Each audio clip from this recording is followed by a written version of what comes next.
আসসালামু আলাইকুম। চলে আসছি লিচু খেতে। হাতে পেরে লিচু খাওয়ার মজা, সেটার অনুভূতি অন্যরকম, এটা বলে বোঝানো যাবে না। এই দেখুন, একদম একটু ভেঙেই দেই। আমাদের কাপাসিয়া বাহারি ফলের জন্য বিখ্যাত। এই যে চলে আসছি, এবং এই দেখুন লিচু, থোকায় থোকায় লিচু ধরে আছে। লিচু, প্রচুর লিচু। একটা আমি ছিঁড়ে দেখাই, দেখেন কিরকম হাঁস, মাশাআল্লাহ। এই দেখুন, এই দেখুন।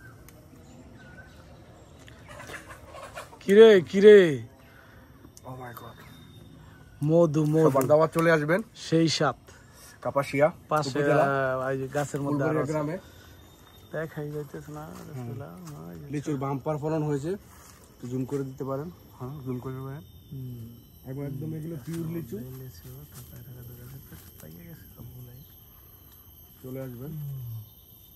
আর লিচুর পরে কিন্তু আমাদের কাঁঠালের সিজন চলে আসছে। একটু এদিকে দেখালে,